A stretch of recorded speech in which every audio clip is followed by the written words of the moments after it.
في الاول السلام عليكم، ان شاء الله تكونوا بخير. مرحبا بكم في فيديو جديد من قناتكم مستر سليم. اليوم سمحوا لي، اليوم ما درتش فيديو ديريكت، اليوم درت لكم فيديو سيلفي باش نتكلم على بعض المواضيع بليتو اللي راه يدور في راسي. وشفت واحد الامور اللي اليوم راح نتكلموا عنها، علاش المنتخب الوطني كابابل يفوز على منتخب الكونغولي بسهوله. يعني مش بهذاك المنتخب اللي صعب اللي لازم نخافوه ولازم ندير له الف حساب. يا ناس تقوم لكم، هذا موش بريزيل ولا ارجنتين ولا، انا نقول لك ماشي لازم نستهزاو منه ولا مي قادرين نربحوه بسهوله عادي نورمال. دونك نفهمكم علاش المنتخب الكونغولي كنعاودو نشوفوا يعني النتائج تاعو السابقه. دار نيل مع مصر، دار نيل مع المروك، ربح الكاميرون، ودار نيل مع السنغال. وكانت يعني كانت شويه كما يقولوا ضغط على منتخب السنغال، يعني كانت عنده مباريات قويه قدمها صح. لكن عاودوا نوليو للمنتخب الوطني الجزائري. هل المنتخب الوطني الجزائري قدم مباريات كما هذه ولا ما قدمش؟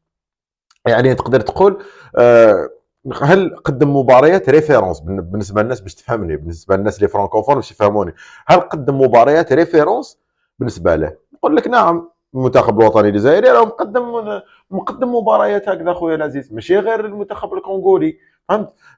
صافي دير يعني كي اقصى الكاميرون، والكاميرون ماهيش في احسن احوالها. كنعاودوا نوليو للكاميرون. الكاميرون كيف تاهلت علينا في الاخر، انا في الجزائر ماشي ما كانتش في احسن احوالها. كنا ربحناها الغادي 1-0 ولا تشفاو شغل. كي جاو هنايا شغل ما كانت بعض الكولسه وبعض الامور يعني اللي ضغطت على المنتخب الوطني الجزائري وخلاته يخسر هذيك المقابله. خلينا باش ما نولوش للماضي ونعاودوا نفتحوا الجرح. مي ما كانتش في احسن احوالها، والان حتى الكاميرون الان ما زالت ماشي في احسن احوالها، ماشي الكاميرون تاع زمان.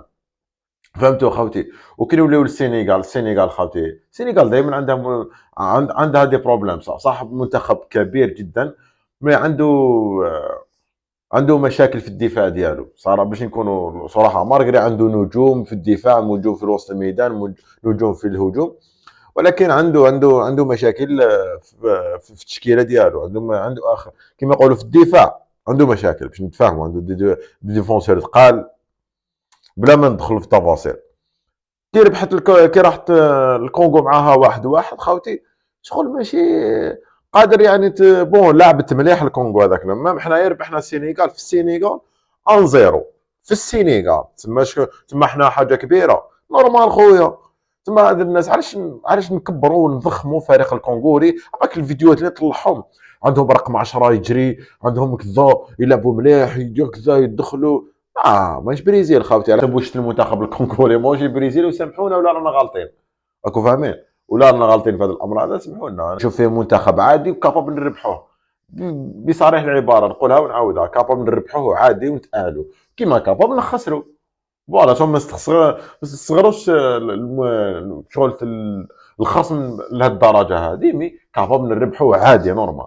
علاش راك الفيديوهات دخلوا لي فيها راه تقلق صراحه. انا من متتبعي المنتخب الوطني، بين المنتخب الوطني راك الضيق اللي كيشوف صوالح كيما هذو غاوتي. وانا شغل نتبع بالون بزاف، راك فاهم؟ كي نشوف المنتخب الوطني يخسر صح، ما عندكش ماشي ما ذاك موفي بيردون ولا نتقبل الخساره. كي تكون خساره عادله نتقبلها عادي نورمال. بصح تكون خساره ماشي عادله اللي تغيظك، كيما كوب دافريك اللي فاتت خسرنا مع السودان 1-0 وتقصينا في الدور الاول، تغيظك. فهمت؟ تغيظك. اما انت تقول لي على المنتخب الكونغو، وخاصة المنتخب الوطني الجزائري، تقدر تقول راهو في نفس الوتيره، في نفس وسيله الانتصارات اللي كان فيها في 2019. برك في 2019 ما تلقى ولا هدف في الدور الاول. فهمت؟ ما تلقى ولا هدف. يعني مش ذاك المنتخب اللي راح نخافوا منه خاوتي. بالتوفيق للمنتخب الوطني الجزائري والتشكيله المحتمله، ماشي المحتمله لاني حابها انا تدخل باش نكونوا صراحه. يعني التشكيله المحتمله غير تقرب نجدوا نشوفوا لي زانفورماسيون مليحه، واش راهو يخمم بيتكوفيتش، واش راهو حاب يقدم في المباراه. فما نقدروا نديروا تشكيله محتمله. دوك نديروا التشكيله اللي نحبها انا صراحه. انا من محبي كما يقولوا الفورماسيون تاع 4-3-3، نحبها نموت عليها صح. زين دي زيدان كحارس مرمى باش نتفاهم. ماندي وبن ثنائي ما يتنحاش من المنتخب الوطني. ماشي كاين ناس شافوا بالعيد اللي قدم مباراه كبيره في الماتش اللي فات كابا يدخل نو. ما تقدرش باسكو شغل باش تحكم على استقرار الفريق صح. انا جو بريفير شفنا عطال كي دخل في دوزيام ميطون قدم مباراه كبيره، قدم شوط ثاني ممتاز مع منتخب غينيا الاستوائيه. كي دخل الشوط الثاني شفنا ابطال تاع 2019 فهمت شيا كذا منا معليش مالغري المنتخب الوطني كان رابح. اغوش ما عندناش خيار، عندنا ايت نوري.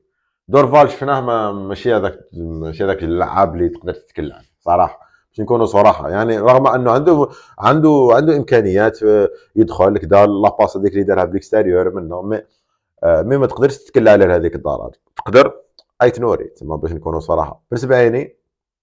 مازا بوداوي وسط الميدان، هذا هو وسط الميدان اللي يقدر يدخل لك. محرز عموره بونجح. بونجح بزاف ناس انتقدوه وقال لك علاش يكون في التشكيله الاساسيه وكذا. كي نجيو نهضروا فوتبال خاوتي، كي نجيو نهضروا فوتبال والناس اللي تفهم فوتبال، كان لاعب محطه يديفي لي بال، وكان يكري المساحات للاعبين اللي يجوا من الخلف كيما عموره كيما بوداوي كيما محرز كيما لاعبين اللي يجوا مازا، لاعبين اللي يجوا من الخلف. كي تكون اللعب مفتوح، كي تلعب امام منتخب يلعب اللعب مفتوح، تفهم الشيء اللي انا نقوله لك.